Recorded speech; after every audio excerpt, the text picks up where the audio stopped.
to the Israeli newspaper Haaretz, and this was published on January 9, 2004. In that interview, he referred to the genocide of Native Americans in what is today the United States in order to suggest that genocide may be acceptable. And he said, and then the paper is quoting him, "Even the great American democracy could not have been created without the annihilation of the Indians. There are cases in which the overall final good justifies harsh and cruel acts that are committed in the course of history." That's his words.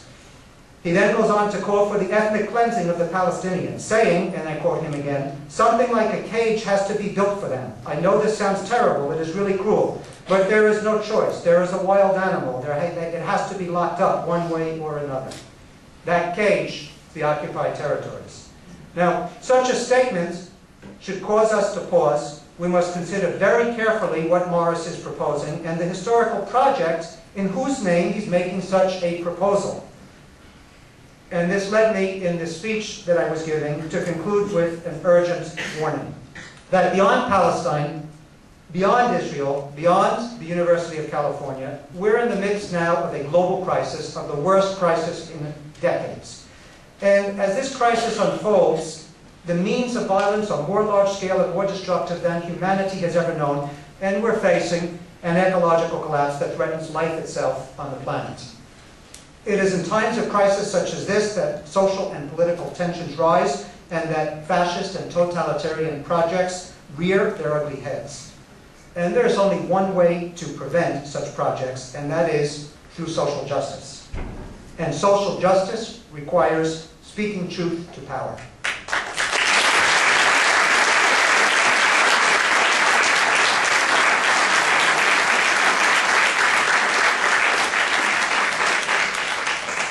It is time to draw the line. World War II, let's recall, began when democracy was overthrown in Spain, and Franco came to power.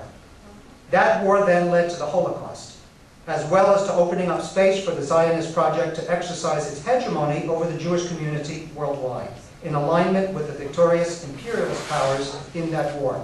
That, in turn, brought us the tragedy of the Nakba, of Gaza, of the occupation, and now the threat of genocide against the Palestinians. By standing up for social justice in Palestine, by defending democracy and academic freedom in university campuses in the United States, we do more, much more, than act on principle, on ethical grounds, as Martin Luther King Jr. reminded us. By standing up for what is right and decent and human without fear of the sanctions we may face for doing so, we also close the door on a possible future that in the 21st century can only be many times more tragic than a tragic past.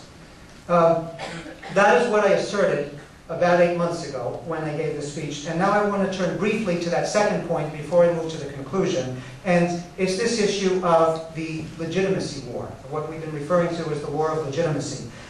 Israel may be winning the military battles. Really, there are no military battles. Israel is the 5th largest military power in the world, so it may be militarily dominant. And let's recall that Israel is also the recipient of $3 to $4 billion in U.S. military aid every year, and that's increasing under the Obama administration. But in the wake of the 2006 invasion of Lebanon, followed by the assault on Gaza in 2008-2009, it has been losing, in a very rapid pace, the battle of legitimacy.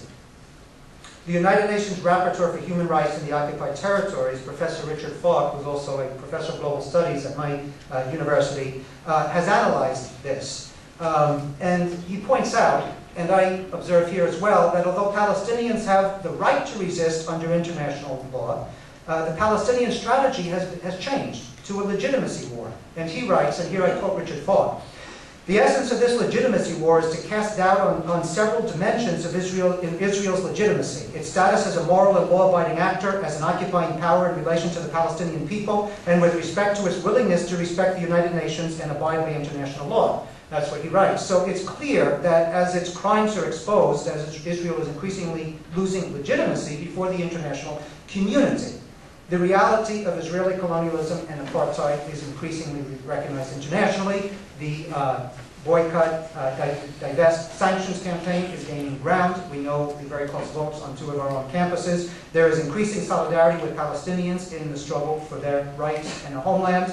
And we can look at Israel's panicky response to the Goldstone report, reflecting really increasing Israeli desperation. So this is the context in which, again, I quote Professor Richard Falk, Israeli think tanks have described the global justice movements associated with this solidarity as the greater threat to Israel than Palestinian violence, and have castigated reliance on international law as a dangerous form of so-called lawfare.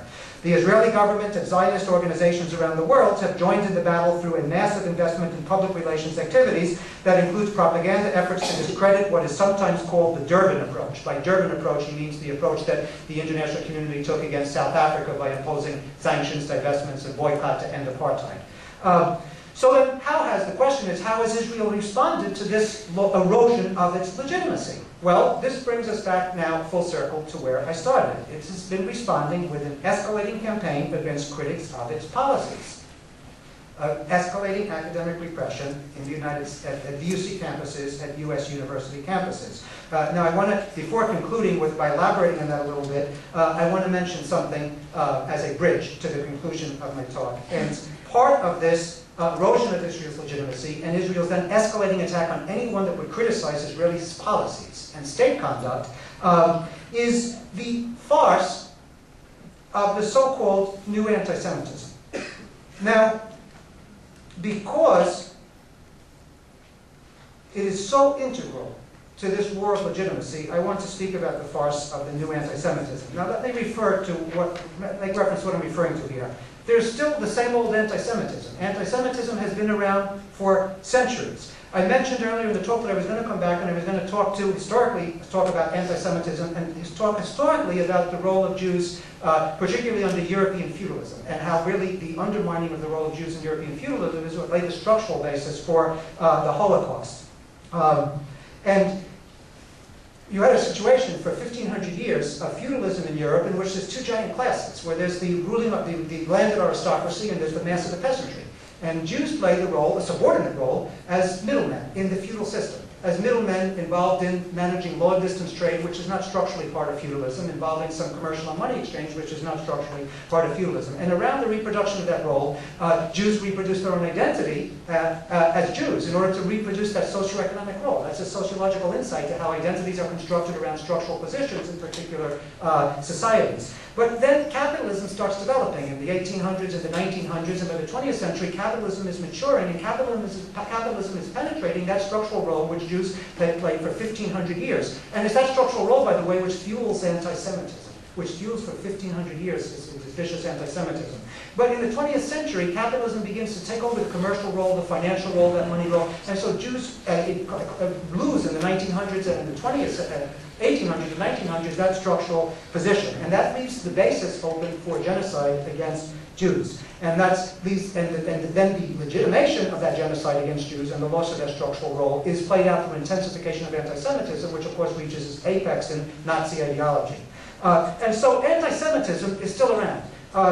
We have to be analytically clear about this, though. Jews in the United States, and the 2 biggest Jewish populations in the world are in Israel and in the United States, no longer face the historical structural subordination that they historically faced. In fact, Jews in the United States are the most successful single ethnic group in socioeconomic terms. Nevertheless, anti-Semitism continues to be, in the United States and worldwide, a significant ideological and cultural and political force. That's anti-Semitism. This has nothing to do with what the defenders of the Israeli state and the Zionist lobby are referring to when they say there's a new anti-Semitism.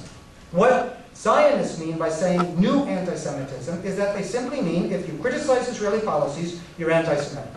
Okay. This is a vicious political ploy. It is intended to deflect criticism of Israeli state policies and practices, and it needs to be exposed and denounced as such. Jimmy Carter says we can't have apartheid, we need a peaceful solution. He's anti-Semitic. Mary Robinson, the former head of the United Nations Human Rights Commission, says the Palestinians' human rights are being violated. She's anti-Semitic. Bishop Desmond Tutu says this looks like apartheid to me. He's anti-Semitic. The Zionist, Judge Goldstone, says there are war crimes here. He's anti-Semitic. I denounce the massacre in Gaza. I'm anti-Semitic. This is another commentary that I wrote during the campaign against me with regard to that massacre in Gaza in this regard. The Israeli army is the 5th most potent military machine in the world, and one that is backed by a propaganda machine that rivals and may well surpass that of the US. A machine that dares to make the